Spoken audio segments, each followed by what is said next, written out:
Assalamualaikum warahmatullahi wabarakatuh. Hari ini kita akan belajar benda, hewan, dan tanaman di sekitarku. Dengan subtema 3, tanaman di sekitarku. Allah ciptakan beraneka ragam tanaman. Ada tanaman liar, ada pula tanaman yang dapat dipelihara. Tanaman yang dipelihara disebut tanaman hias. Ada pula tanaman buah dan sayuran. Tanaman bisa diambil manfaatnya. Apa saja jenis-jenis tanaman dan bagaimana cara kita merawatnya? Ayo kita pelajari bersama. Pada subtema sebelumnya, kita sudah belajar benda hidup. Benda hidup disebut juga makhluk hidup. Makhluk hidup ada 3, yaitu manusia, hewan, dan tanaman. Hari ini kita khusus belajar tentang tanaman. Allah ciptakan tanaman untuk makanan manusia dan hewan. Tanpa ada tanaman, manusia dan hewan akan mati. Jadi, tanaman adalah makanan bagi manusia dan hewan agar tetap hidup dan tumbuh besar. Mari kita lihat contohnya. Lebah sedang hinggap di sebatang bunga. Ternyata lebah ini sedang makan. Dia makan dengan cara menghisap sari bunga. Nah, lihat, jadi lebah makan tanaman ya nak. Contoh berikutnya, sapi ini sedang makan. Apa yang dia makan? Tanaman. Tanamannya apa? Rumput ya. Jadi sapi juga makan tanaman, yaitu rumput. Manusia makan nasi dan sayur. Nasi berasal dari tanaman padi dan sayur berasal dari tanaman sayuran. Jadi, manusia makan nasi dan sayur yang berasal dari tanaman. Wah, ada kelelawar yang terbang di malam hari. Iya, kelelawar terbang di malam hari untuk mencari makanan. Biasanya, kelelawar makan buah-buahan. Sekarang, kerjakan latihan halaman 85. Pasangkan makhluk hidup dengan makanannya. Jika kita ingin tanaman kita subur, maka tirulah petani ini.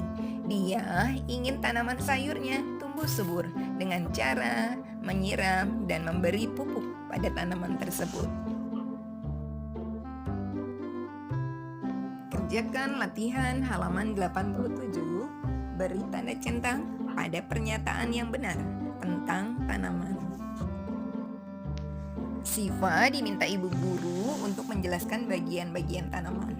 Siva dapat menyebutkan dengan benar. Ibu guru memuji Siva. Wah, kamu hebat Siva, sudah bisa mengenal bagian-bagian tanaman. Lalu Siva menjawab, terima kasih ibu guru.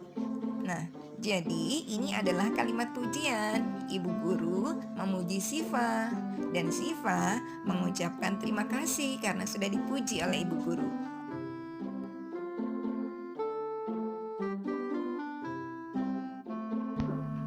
Ini yang tadi dijelaskan oleh Siva di depan kelas. Nah, sekarang jangan kalah ya. Kalian juga pasti bisa menjelaskan bagian-bagian tanaman. Nah, ini adalah bagian akar.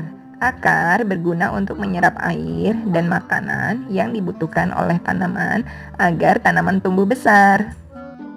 Yang bentuknya seperti pipa ini disebut batang. Ini adalah daun. Kita biasanya mengenal daun dengan warna hijau. Namun, ada tanaman yang memiliki warna daun tidak berwarna hijau. Bagian tumbuhan ini disebut bunga. Bagian tumbuhan yang ini disebut buah. Di dalam buah terdapat biji. Biji juga merupakan bagian dari tanaman. Sekarang kita lihat, kita akan belajar tentang jenis-jenis tanaman. Jenis-jenis tanaman ada 3. Yang pertama, tanaman hias. Lalu, tanaman buah dan tanaman sayur. Contoh dari tanaman hias ada anggrek, kaktus, melati, sedap malam, dan pangkas kuning. Contoh dari tanaman buah ada delima, sirsak, duku, dan kedondong. Contoh dari tanaman sayur ada bayam, kangkung, kacang panjang, dan daun katuk. Selanjutnya, kerjakan latihan halaman 100. Beri huruf H untuk tanaman hias, B tanaman buah, dan S untuk sayuran. Tempat hidup tanaman. Tempat hidup tanaman ada 2, yaitu 1 di darat dan 2 di air. Contoh tanaman yang hidup di darat, yaitu bunga anggrek, melati, pohon pisang, pohon mangga, dan sawi. Contoh tanaman yang di air ada bunga teratai, rumput laut, dan eceng gondok. Selanjutnya, kerjakan latihan halaman 108. Berilah warna merah untuk tanaman yang hidup di darat, dan berilah warna biru untuk tanaman yang hidup di air.